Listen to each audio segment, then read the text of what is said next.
Hello friends, स्वागत है आपका महा एक्सपेरिमेंट यूट्यूब चैनल में। मैं हूं आपका दोस्त सुनील। चलो, मैंने सोचा आज मोबाइल से ही इंट्रो शूट कर लेते हैं, टाइम बच जाएगा। वैसे तामझाम तो हमारा चलते ही रहता है हमेशा। दोस्तों, आज हम एक मर्क्यूरी के ऊपर ही एक्सपेरिमेंट करने वाले हैं। जैसे कि आपने टाइटल और थंबनेल में देखा होगा। जैसे कि यार, हम लोग काफ़ी दिनों से प्रयास कर रहे हैं। मैं तो काफ़ी दिनों से आप में से मुझे नहीं पता आप लोगों का, लेकिन मैं तो खुद काफ़ी प्रयास करते रहता हूँ। मर्क्यूरी के पीछे भागते रहता हूँ, दौड़ते रहता हूँ, लेकिन हाथ में नहीं आता मर्क्यूरी इतनी आसानी से। लेकिन हम भी बहुत ज़िद्दी है, हम भी देखते रहते हैं कुछ ना कुछ उटपटांग हरकतें करके उसके साथ। दोस्तों, आज जो हम पारा बनाएंगे ना, वो काफ़ी हद तक, मतलब मान के चलो, वो 900 या 800 तो पक्का रहेगा। 800-900 डिग्री तक वो स्टेबल रहेगा। बाकी आगे दिखाऊंगा मैं। जैसे कि आप लोग जानते होंगे, हम लोग टिंकू पारा बनाते हैं। तो टिंकू पारे में बेसिकली क्या है, पारा मेटल बन जाता है ना। तो मैंने थोड़ा उस पर थोड़ा उटपटांग हरकतें करके, उल्टा सुल्टा करके, थोड़ा मतलब उसमें क्या है, अनुभव से चीज़ें जो है इंसान सीखता है। वही मेरे अनुभव में आया कि भाई इसको अगर हम सही से बनाएं, या फिर मतलब प्रॉपर तरीका, तो बहुत से, वैसे तो बहुत तरीके हैं, लेकिन प्रॉपर वे में जो टिंकू पारा बनता है ना, वो वाकई में बहुत अच्छा बनता है। और काफ़ी लोग उससे काम भी ले लेते हैं। दरअसल क्या है, रसायन जो है ना, वो अपने आजू बाजू इर्द गिर्द ही घूमता रहता है, लेकिन हम जो है ना उसको ध्यान नहीं देते। उन्हीं में से एक चीज़ है ये, कपड़ मिट्टी कह लो या आग देना हो। जैसे कि हम लोग, आप में से कई लोग होंगे जो जिसके मतलब कि जो इस सोसाइटी में रहते हैं, तो मतलब छत होती है उनके पास जनरली, तो वो ज़मीन की कमी होती है। जैसे कि अब मान के चलो कोई सोसाइटी में रह रहा है, ऊपर वो चौथे पाँचवें मंजिले पे, तो वो तो ज़मीन में गड्ढा करके आग तो नहीं दे पाएगा, लेकिन वो फिर वही जुगाड़ करके, फिर कुछ ना कुछ करके आर्टिफिशियल ये बना लेते हैं भट्टी जैसा, और उसमें फिर उपलों की आग को देते हैं, जैसे कि काफ़ी लोग करते हैं। लेकिन ये वो एक तरह का जो है ना आर्टिफिशियल ही हो गया, जैसे कि आर्टिफिशियल कोक हो गई माँ की, वो है ना। लेकिन जैसे कि आप जानते होंगे, ये जो धरती है, ये हमारी माँ है। और दोस्तों, माँ के कोख में जो बच्चे को परवरिश मिलती है, वो मेरे ख्याल से और कहीं नहीं मिलती। जैसे कि अब आजकल तो आर्टिफिशियल कुछ भी बन रहा है, वो बात अलग है। लेकिन कुदरत है और प्रकृति है, तो प्रकृति स्वयं से अपने लिए, अपने बच्चों के लिए सब कुछ पहले से इंतज़ाम करके रखती है। लेकिन बच्चे मूर्ख होते हैं, नादान होते हैं, तो वो समझ नहीं पाते हम जैसे, है ना। तो यही एक मतलब यार, मैं पता नहीं क्या क्या बातें कर रहा हूँ, किधर किधर की, लेकिन जो आया दिल में वो बात कर रहा हूँ मैं आपसे। बाकी आगे आप देखेंगे मैं किस विषय में बात कर रहा हूँ। मैं बात कर रहा था कि जो हम लोग आग देते हैं ना, ज़मीन में देनी चाहिए। जैसे कि ज़मीन में आग देते हैं तो वो प्रॉपर उसको हीट मिलती है। कहने का मतलब है कि वो माँ है, माँ की कोख में ही हर चीज़ें बनती है, पकती है, और सब कुछ वही है ना। तो बाकी आप आगे वीडियो में देखेंगे, बाकी बातें तो ये चलती रहेगी। और वीडियो अच्छी लगती है तो वीडियो को लाइक ज़रूर कीजिए। चैनल पे यदि आप नए हैं तो चैनल को सब्सक्राइब करके रख लीजिए। तो चलिए फिर, आज हम ये जो पारा है उसको बनाते हैं। बाकी क्या है, ये आप लोग देखेंगे तो आप तो सोचेंगे कि यार ये तो टिंकू पारा बना रहे, लेकिन बेसिकली ये टिंकू पारा ही है, लेकिन उसको बनाने का थोड़ा तरीका अलग है। मैं जो बना रहा हूँ आज, थोड़ा अनुभव शेयर कर रहा हूँ आपके साथ। अलग अलग अनुभवों में आया है, तो वैसे थोड़ा इम्प्रूवमेंट कह लो या जो भी कह लो, थोड़ा करने की कोशिश हम करते रहते हैं। तो इसलिए, तो जो भी है, आप देखो, आप वीडियो में आगे वीडियो को लाइक ज़रूर कीजिए। तो चलिए फिर वीडियो शुरू करते हैं। तो जैसे कि आप देख पा रहे होंगे, मैं 10 ग्राम यहाँ पे पारद ले रहा हूँ। ये शुद्ध पारद है। शुद्ध पारद यानी भूका भी है और शुद्ध भी है। तो ये 10 ग्राम मैंने लिया है। अब दूसरी चीज़, ये सफ़ेद संख्या है, तो इसको हम 20 ग्राम ले लेंगे। देखिए, ये 20 ग्राम की डली है। तो सबसे पहले संख्या की डली को हम थोड़ा पाउडर कर लेते हैं। तो संख्या की डली को हम पाउडर करके, फिर उसमें जो हमने 10 ग्राम पारद लिया है यानी मर्क्यूरी, वो उसमें डाल देंगे। अब ये जो 10 ग्राम पारा है इसमें छोड़ के इसकी अच्छे से हम रगड़ाई करेंगे जब तक कि पारा जो है पूरी तरह इसमें गायब नहीं हो जाता, उसमें पूरा संख्या में ये समा नहीं जाता, तब तक इसको हम खरल करते रहेंगे अच्छे से। और जाहिर सी बात है इसको काफ़ी समय लगेगा, आधा एक घंटे के आसपास इसको खरल करना पड़ेगा। थोड़ा सा एलोवेरा का रस इसमें डालेंगे ताकि जो ये खरल करने में भी आसानी हो जाती है और जो पारद है वो जल्दी से फिर इसमें भस्म भी हो जाता है। और थोड़े थोड़े जो माइक्रो पार्टिकल होते हैं सफ़ेद संख्या के, वो भी उड़ने का खतरा कम हो जाता है। इसलिए इसमें एलोवेरा का रस डालना काफ़ी महत्वपूर्ण होता है। तो फटाफट से इसको बढ़िया से मैं खरल कर लेता हूँ। तो लगभग 45 मिनट के आसपास ये पूरा अच्छे से एक जान हो जाता है। अब इसमें हम 10 ग्राम किशमिश डाल देंगे, मनुक्के किशमिश जो भी आपकी लैंग्वेज में इसे बोलते हैं। ये इसमें 10 ग्राम हम डाल देंगे और इसको अच्छे से मिक्स करके खरल कर लेंगे। तो बढ़िया से इसको खरल करके फिर थोड़ा सा खरल करने के बाद हम इसमें 10 ग्राम ही टार्टरिक एसिड डालेंगे। याद रखना है टार्टरिक एसिड डालना है, ना कि एसिडिक एसिड, जो साइट्रिक एसिड होता है ना, जो नींबू सत्व भी बोलते हैं, वो नहीं डालना है, हमें डालना है टार्टरिक एसिड। तो टार्टरिक एसिड में इसमें डाल दिया हूँ। तो ये टार्टरिक एसिड और ये सब मनुका वगैरह हमने इसमें जो डाला है उसको अच्छे से खरल करेंगे और एक आटे जैसा ये बन जाएगा पूरा, तब तक इसको रगड़ाई करते रहेंगे। देखना है कि पारद कहीं दिखाई ना दे, मतलब कि चमक बिल्कुल ही ख़त्म होनी चाहिए उसकी। फिर इसको अच्छे से हम चम्मच से निकाल के बढ़िया से फिर एक जो कप होता है छोटा वाला उसमें डाल देंगे। ये देखिए पूरा एकदम ये काफ़ी अच्छे से खरल हो चुका है। अब इसमें क्या करते हैं, ये छोटा चाय पीने वाला जो कप होता है चीनी मट्टी का, वो उसमें हम ये सब जो मवाद हमने जो खरल किया है वो पूरा इसमें डाल देंगे। ठीक है, और बढ़िया से खरल करके, आपको खरल में ये नहीं करना है कंजूसी।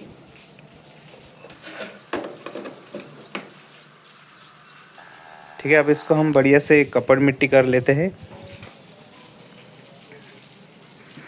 और कपड़ मिट्टी देखिए, मैंने थोड़ा कपड़ मिट्टी का प्रॉपर वीडियो भी दिखाने के लिए आपको लिया है कि प्रॉपर जो है ना कपड़ मिट्टी अच्छे से करना होती है, नहीं तो फिर क्या है, इतनी मेहनत जो है ना वेस्टेज चल जाती है। बढ़िया से कपड़ मिट्टी करिए, कपड़ मिट्टी में कोई भी कंजूसी नहीं होनी चाहिए। तो जिस तरह से मैं कपड़ मिट्टी कर रहा हूँ, क्या होता है काफ़ी लोगों को कपड़ मिट्टी करने का भी सही तरीका नहीं होता है मालूम, बस करते हैं। तो इस तरह से मैंने इसके ऊपर ये रख दिया है तांबे का एक ठीपा, काफ़ी मोटा सा। तो कम से कम आधा इंच के ऊपर ही चाहिए हमें, मतलब आधा इंच तो भी मोटा होना ज़रूरी होता है, या फिर 10 mm उससे बड़ा, क्योंकि फिर क्या है पारद छेद करके चला जाएगा तो दिक्कत आएगी। फिर इसको बढ़िया से मैं ऊपर से भी इसको कॉटन की जो पट्टी है उसको अच्छे से लगा देता हूँ और कपड़ मिट्टी अच्छे से कर लेता हूँ। और ऊपर से एक और ये चीनी मिट्टी का ढक्कन जो है इसके ऊपर रख देंगे और फिर इसको कपड़ मिट्टी कर लेंगे ताकि बढ़िया से प्रेशर बना रहे, क्योंकि तार भी इसको हमने लपेटने हैं अभी। तो मैं इसको फिर लोहे की जो तार होती है वो भी बांधूंगा ताकि गैसेज जो है अंदर, क्योंकि थोड़ा सा लिक्विड मतलब वो डाले हमने, तो उसमें गैस बनेगी अंदर, तो वो क्या है प्रेशर से ही खुलने का ख़तरा रहता है धुआं। इसको सूखी जो राख होती है वो थोड़ी सी लगा के अच्छे से लोहे की तार से इसको बांध देंगे अच्छे से बढ़िया। ठीक है, इस तरह से इसको मैं बांध देता हूँ और फिर से इसको थोड़े से मिट्टी लगा लेंगे और फिर सूखी राख डाल के इसको थोड़ा हीटिंग मेटल में रख देते हैं, क्योंकि अभी धूप नहीं है, रात का समय है। जब तक कि इसकी कपड़ मिट्टी सूख जाएगी तब हम इसको निकाल लेंगे। एक आधे घंटे में ये सूख जाती है। एकदम नॉर्मल टेम्परेचर पे 10 पे रख दिया था, क्योंकि हमें इसमें पकाना नहीं है, बस कपड़ मिट्टी को ड्राई करना था। अब मैंने यहाँ पे देखिए 1100 ग्राम उपले लिए हैं, 1 किलो के आसपास लेने थे। तो 1 किलो उपले लेके एक ज़मीन में एक गड्ढा करके, ये देखिए यहाँ पे ना ज़मीन में एक गड्ढा किया है और इसमें मैं ये थोड़ी मिट्टी आ गई है और ज़मीन में गड्ढा किया है। तो बीच में देखिए यहाँ पे मैंने जहाँ पे हमें ये रखना है, ये मटेरियल जो हमारा रखा है हमने, तो इसको उल्टा करके रखना है। उल्टा इसलिए करना है कि जो हीट होती है ना वो ऊपर से मिल रही है, जो चीज़ है हमारी वो नीचे की ओर भागेगी, फिर ज़मीन ठंडी रहेगी। और इसको थोड़ा नीचे जो जहाँ पे कॉपर का ठीपा लगाया है वहाँ पे उसको मिट्टी से ढक देंगे ताकि वो ठंडा रहे नीचे से। और फिर जो है ना आग इसको लगा देंगे और ऐसे सेम 2 आगे देनी है इसको विदाउट खोले। एक आग में वीडियो में बताऊंगा, बाकी आपको 2 आगे देनी पड़ेगी। देखिए इस तरह से। और हाँ, दूसरी आग देंगे तो पलटी करके साइड चेंज कर देना है हमें। अभी उल्टा रखा है मैंने, फिर सीधा करके आग दे देंगे इसको दोबारा। इसमें फिर उपले डाल के इसको अच्छे से जमा के मैं इसको सिलगा देता हूँ। अब जाहिर सी बात है कि यार सभी के पास जो है ना, मतलब गड्ढा करने के लिए जगह नहीं होती है। कोई सोसाइटी में रहता है या कोई सिटी में रहता है तो ऐसी प्रॉब्लम आती है। तो आप फिर वो सीमेंट वाला भी अपना भट्टी का इस्तेमाल कर सकते हैं जिसमें कि आप आग दे सकते हैं। लेकिन यार मेरा मानना है कि जो चीज़ें हैं ना वो जैसे ज़मीन में जिस तरह बनती है ना, वो नेचुरली यार धरती जो हमारी माता है तो उसमें हर पोषक तत्व नेचुरली पाए गए हैं। तो ये सबसे बढ़िया तरीका होता है। रसायन में भी यही कहा गया है कि आग देनी है तो ज़मीन में दीजिए। तो देखिए मैंने इसको सिलगा दिया है। अब इसको हम सिलगा के फिर डायरेक्ट सवेरे देखेंगे। और देखिए अब जाहिर सी बात है ये ठंडा हो चुका होगा तो इसको निकाल लेंगे। इसको निकाल लेते हैं। अब मैंने जो है ना ये वीडियो में एक ही आग दिखाई है जो दिख रहा है आपको, एक उल्टा करके। लेकिन मैंने इसको विदाउट खोले फिर से एक सीधी आग दी थी। मतलब इसको टोटली 2 किलो की आग दी है अपन ने। आप ही देंगे तो ऐसा कर सकते हैं। पारा आपका कहीं नहीं जाएगा क्योंकि काफ़ी मजबूती से वो अंदर वो फंसा हुआ है, उसको जगह नहीं है उड़ने के लिए। तो पारा कहीं नहीं जाने वाला। जितना आप ज़्यादा हीट देंगे उतना ही आपका पारा, हाँ बस वो आपका पारा फिर क्या है ज़्यादा हीट हो जाएगी तो फिर वो क्या होगा कि मतलब मेटल बन जाएगा। ऊपर तांबे की पत्ती को ज़्यादा चिटक जाएगा और मेटल बन जाएगा, टिंकू पारा हो जाएगा बेसिकली। तो इसको खोल लेता हूँ। देखिए कपड़ मिट्टी काफ़ी मज़बूत है, खोलने में भी काफ़ी परेशानी हो रही है क्योंकि 2 आगे इसको बैठ चुकी है तो ये और मज़बूत हो गई। और देखिए थोड़ा सा इतना कपड़ मिट्टी करने के बाद भी थोड़ा सा पारा जो है ऊपर आ ही गया, क्योंकि पारा जो है ना वो बाष्प बन के उड़ता है, इसलिए उसको जगह ज़्यादा नहीं चाहिए होती उड़ने के लिए। तो मैं इसको फिर अच्छे से खोल के आपको दिखाता हूँ आगे। अब मेरे ख्याल से ये टूट ही जाएगा क्योंकि काफ़ी बुरी तरह से ये फंसा हुआ है। देखिए टूट गया। तो चलिए तोड़ के इसको मैं निकाल लेता हूँ और अंदर का पूरा जो मटेरियल है वो निकाल लेते हैं। ये देखिए पूरा जो है इसमें पारा वगैरह सभी मवाद इसमें हमें दिख रहा है। ये देखिए। तो सब साफ सुफ करके अच्छे से इसको मैं निकाल लूँगा। और ये जो चाय के कप के जो कण है इसमें वो निकाल लेंगे और बढ़िया से साफ़ करके वे आराम से, जिससे कि मिट्टी वगैरह कचरा ना आए इसमें ज़्यादा। तो इस तरह से मैं इसको निकाल लेता हूँ। अब देखिए मैंने इसको पूरी तरह से साफ़ कर लिया है। अब चलिए अब इसको सबको अलग कर लेते हैं और इन सब का वज़न भी कर लेंगे, देख लेते हैं। ये पहले तो मैं इसका वज़न किया हूँ, पाउडर जितना पारे का मिला है हमें। देखिए तो 13 ग्राम है कुछ, तो भी 13 साढ़े 13 ग्राम। और ये कुछ मवाद है, इसमें भी पारा है काफ़ी सारा। तो मतलब कि कुछ उसमें है, कुछ संख्या का भी मेटल होगा। ये देखिए इसमें भी अभी काफ़ी सारा पारे की चमक हमें नज़र आ रही है। तो बेसिकली अब इसको हम क्या करेंगे, खरल कर लेंगे, सबको पीस के पाउडर कर लेंगे। हमें इसको मेल्ट नहीं करना है। अगर यहाँ पे आप मेल्ट करोगे ना इसको तो ये मेटल बन जाएगा, ऐसी कोई बात नहीं है, मेटल तो बन जाता है ये। फिर लेकिन दिक्कत आएगी वहाँ पे, फिर उसको पारे को अलग करना दिक्कत में मुश्किल हो जाएगा। फिर हमें यहाँ पे मेल्ट नहीं करना है। मेल्ट करेंगे उसको, जो कि लास्ट में हमारा जितना लिक्विड पारद हमको मिलेगा उसके बाद में मेल्ट करेंगे ना, तो जो मेटल बनेगी वो भी आपको दिखाऊंगा और जो पारद लिक्विड मिलेगा वो भी आपको दिखाऊंगा। चलिए फिर इसको अब मैंने पीस लिया है और अब ये टोटल जो वज़न है इसका एक बार वो भी कर लेंगे कितना है देख लेते हैं। इसको अच्छे से पीस के ये देखिए पाउडर हो चुका है पूरा छोटी खरल में। तो ये 35-35.5 ग्राम के आसपास है, 36 ग्राम के आसपास है। ये देखिए अब इसको एक बीकर में हम इसको डाल देंगे और बीकर में डालने के बाद हम इसमें ना नमक का तेज़ाब यानी कि HCl का एसिड जो होता है ना, HCl हाइड्रोक्लोरिक, वो वाला डाल देंगे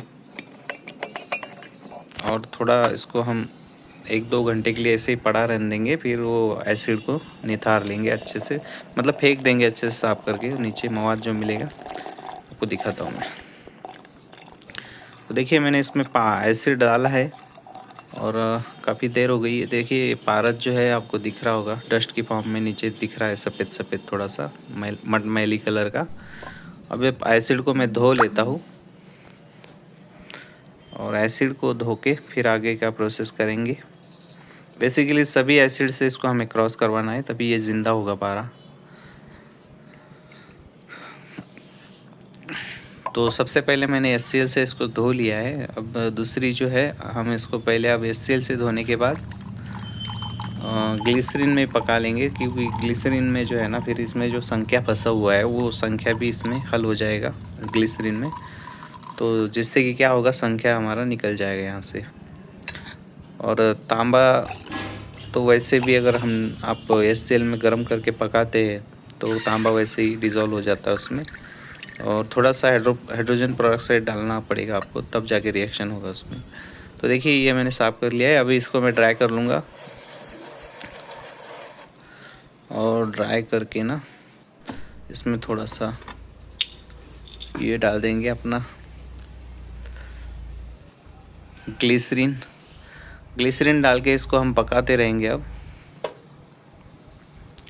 लगभग इसको भी अब 1 घंटे तक पकाना है हमें, पकने देना है, जिससे कि अब इसमें रिएक्शन होगा और हमारा जो सफ़ेद संख्या का मेटल है या जो भी संख्या का मवाद इसमें कुछ है तो वो इस ग्लिसरीन के लिक्विड में आ जाएगा और रहेगा अब केवल हमारा पारा, ठीक है ना। और कुछ मतलब ऑर्गेनिक चीज़ें भी रहेंगी तो वो हम डालेंगे फिर अगली भी प्रोसेस में, उसमें थोड़ा सा सल्फ्यूरिक तो वो निकल जाएगी।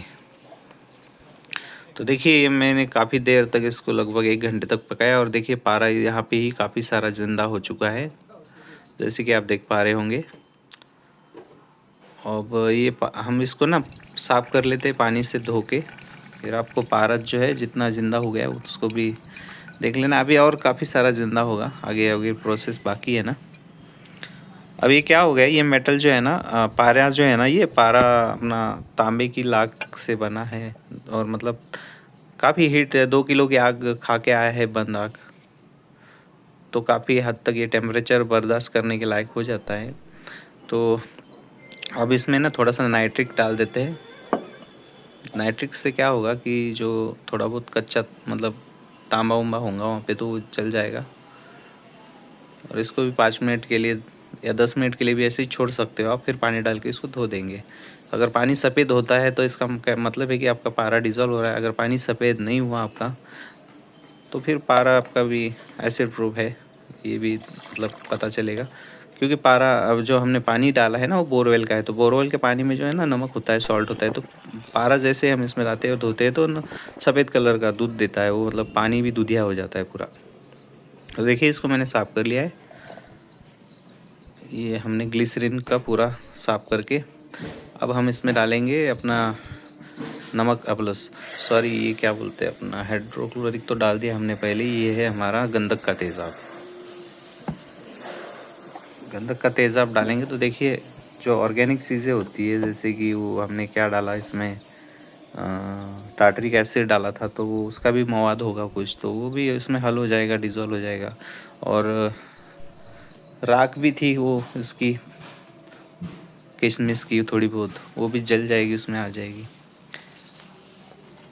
क्योंकि सल्फ्यूरिक एसिड जो है ना वो ऑर्गेनिक चीज़ों के साथ रिएक्शन करता है। तो देखिए अब ये इसको भी पकाते रहना है लगभग आधे घंटे तक। इसके बाद में इसको हम धो लेंगे, फिर धो के ना इसको ड्राई कर लेंगे।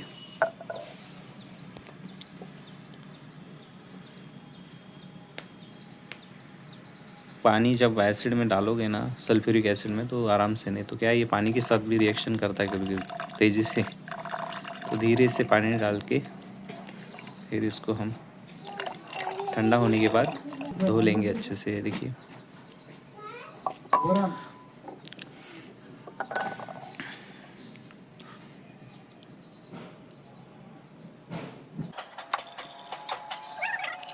तो पानी पूरा जब तक कि क्लीन नहीं आता, जब तक इसको साफ़ करते रहना है। फिर इसको हम ड्राई कर रहे हैं अभी। अब जैसे ही आप इसको ड्राई करोगे तो आपको देखेगा कि पारा काफ़ी हद तक आपका ज़िंदा हो रहा है।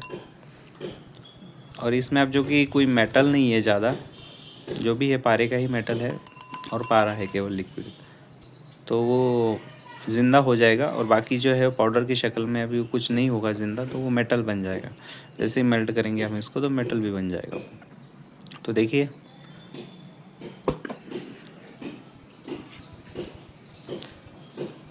यहाँ पे जो है ना पारा आपका काफ़ी सारा ज़िंदा हो चुका है। ये देखिए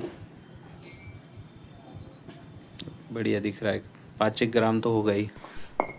तो इसको हम आराम से क्या करते हैं, अलग कर लेते हैं पारे को। ये पारा जो है ना काफ़ी हीट बर्दाश्त करने के लायक अब हो चुका है, क्योंकि ये 2 किलो की आग खा के जो आया है।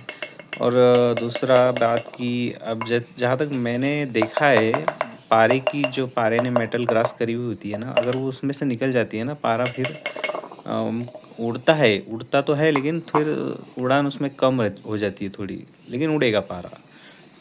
जैसे ही आप इसको हीट करोगे ना 10 मिनट 5 मिनट चम्मच पे, तो धीरे धीरे करके ये बाष्प बन के उड़ना चालू करेगा। लेकिन जो पारा है उसका गुणधर्म नहीं छोड़ेगा जब तक कि उसमें आप इसको जल्दी से कोई और धातु नहीं देते, यानी शरीर नहीं देते। अब ये इसका क्या हो गया, ये खाली रूह है ना एक प्रकार की, तो खाली अब ये थोड़ी हीट बर्दाश्त करने के लायक हो चुका है। तो हमने इसको एक दिए में डाल दिया है। अभी वज़न कर लेते हैं इसका एक बार कितना है। अभी इसमें दिख रहा है थोड़ा बहुत है शायद, ये देखिए। तो जितना निकाल सकते हैं निकाल लेते हैं, बाकी इस सबको मेल्ट करेंगे, देखेंगे ये मेटल बनता है कि नहीं बनता। कि हमारा बनेगा ये मेटल, क्योंकि टिंकू पारा जनरली मेटल बन जाता है। ये टिंकू पारा ही होता है ना, जब हीट ज़्यादा हो जाती है, कुछ कम ज़्यादा हो जाती है, तो वो पारा आपका ऊपर जाके तांबे को पपड़ी ऐसी बन जाती है ना।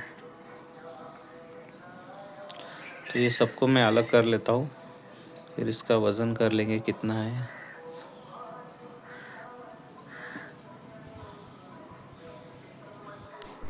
तो ये देखिए इसको हम मेल्ट करेंगे तो ये मेटल बन जाएगा।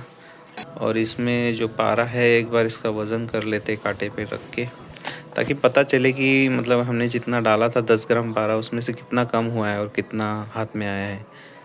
ये देखिए ठीक है, ये लगभग 4.5-5 ग्राम के आसपास है, क्योंकि इसमें भी कुछ है अभी थोड़ा बहुत।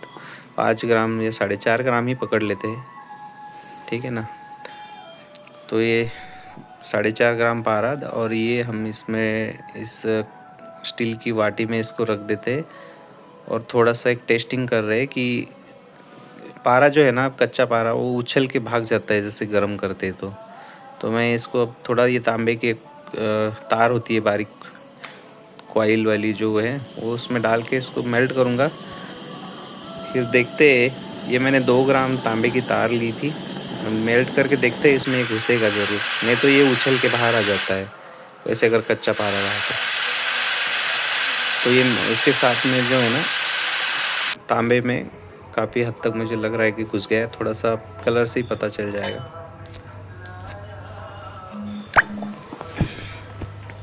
तो इसको मैं बुझा देता हूँ पानी में। ये देखिए कलर काफ़ी हद तक इसका मतलब बढ़िया दिख रहा है, सुर्ख बोल सकते हैं उसको। और देखिए जहाँ पे पारा रखा था वहाँ पे ये इस तरह से हो गया है। हमारा पारा जो है ना वो उछल के भागा नहीं है, नहीं तो कच्चा पारा आप जानते हैं तुरंत ही भाग जाता है। और देखिए यहाँ पे थोड़ा बहुत उसने वज़न भी इसमें दिया है अपना। तो अभी इसको ये जो बाकी का पाउडर है इसको मैं मेल्ट कर लेता हूँ और देखता हूँ इसमें क्या कहता है हमें ये। इसमें थोड़ी सी मेटल निकलेगी तो उसका बाद में मैं वज़न करके आपको दिखाऊंगा। तो चलिए मैं इसको फटाफट मेल्ट कर लेता हूँ। काफ़ी लंबी हो गई अब वीडियो, शॉर्ट शॉर्ट में दिखाना पड़ेगा एडिट करके। तो ये थोड़ा छोटा सा एक मेटल बना है इसमें ब्लैक इस कलर का, और इसको मैं पानी में बुझा देता हूँ। और देख पा रहे ये वाइट, थोड़ा सा वाइट है और थोड़ा सा ब्लैकिश है, लेकिन ये फुटक भी होगा शायद, क्योंकि जनरली जो है ना टिंकू वाला जो होता है ना फुटक भी होता है मेटल। लेकिन इसको ना काफ़ी लोग जो है ना सिल्वर के घर में बाद में लेके जाते हैं, कोई गोल्ड के भी घर में लेके जाते हैं। वो अलग अलग तरीके होते हैं, अनुभव से आते हैं। मतलब जो भी आप करते हो ना, एक्सपीरियंस करते हो ना, उससे आप फिर आगे का अनुभव आते रहते हैं आपको। फिर उससे आप अपना आगे की चाल भी आपको पता चल जाती है। इसका वज़न कर लेते हैं। ये देखिए ये 5 ग्राम हमें मिला है और वो हमारा 4 साढ़े 4 ग्राम पारा था। मतलब आधा ग्राम पारा हमारा लगभग इधर उधर चला गया है कहीं पे, पता नहीं, लेकिन पूरा ही लगभग हमें हाथ लगा है। इसको एक बार चोट मार के देख लेते हैं कि ये टूटता है कि कैसे। तो ये टूटेगा शायद, देखिए ये चोट मारने से टूट रहा है, चालती पण ते क्योंकि voltage जास्त जनरली ये टिंकू जो होते हैं ना वो फुटक ही होते हैं। तो यही था, ये इसके फुटक भी काफ़ी हद तक ये निकल जाते हैं। इसको कलमेश्वरी की चुटकियाँ वगैरह मारेंगे ना, ये भी काफ़ी हद तक क्लियर हो जाते हैं। फिर इसमें आप डबल चांदी देके इसको देख सकते हो। आगे आप क्या कहने की ज़रूरत नहीं है, ठीक है ना दोस्तों। और जल्दी मिलते हैं अब एक नई वीडियो के साथ। तब तक आप अपने चैनल को सब्सक्राइब करके रख लीजिए। जय हिंद, वंदे मातरम।